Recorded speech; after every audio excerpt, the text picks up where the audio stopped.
Now, on an assignment, on the other hand, then you get a contract with the seller, you file the affidavit, you submit a contract and the affidavit to the title company, and you sign an agreement with an assignment agreement with the buyer, and you submit that assignment to the title company, and now they see that, okay, well, there's only one contract, and there's an assignment fee, so it's one closing.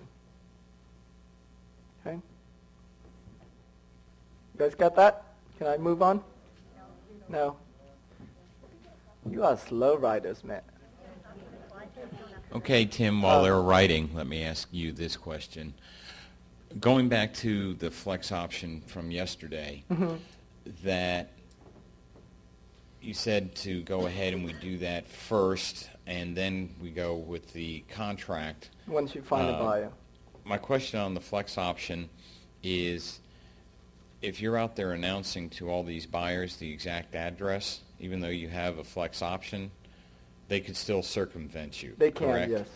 But you do need to give full, address, location in order for them to check out the house, for themselves. Right. Okay.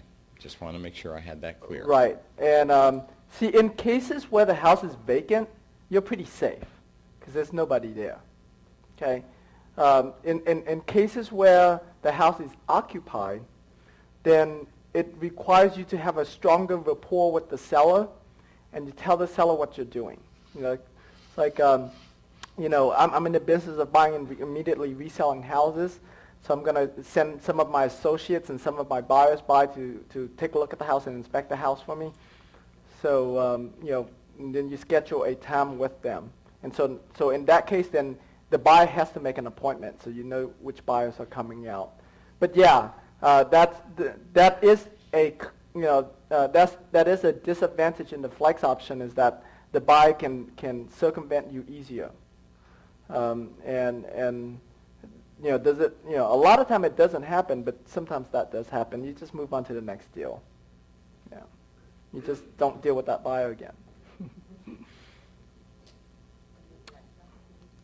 Well, that seller. Tim, is there any way to put a clause in the flex option to where they're required to pay the assignment fee for you sending people to their property? I don't legally understand. hold up? That they are who's required to pay the assignment If fee? you sign a flex option with the seller, Right. could you put a clause in there to where your money is being made on the assignment fee, and by signing this agreement they agree to pay you your assignment fee? No.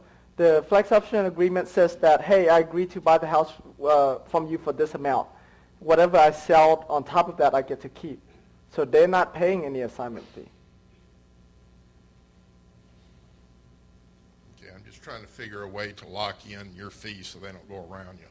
Right. Well, the only way to lock it in is by converting into a contract. Once you convert into to a contract, you have a whole lot more power.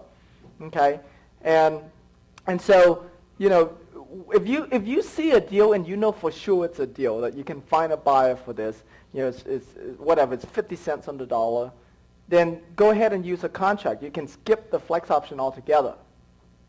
Okay, the flex option is there just as a tool for you when you're unsure about that deal. Okay, when you're unsure about that deal.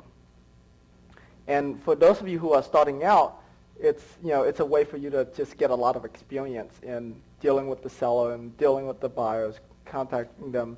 So even if you don't make money on the deals that you have under the flex option, it's okay, because the money that you make is from generating all of that buyer leads and then finding them another property. Okay, you make money more than just that flex option deal, and I think later on we'll talk about how you can go from one flex option deal into 3-4 other deals in that neighborhood. Is because now that you have one property to market, there's a lot of side effects that come along with that. Good side effects.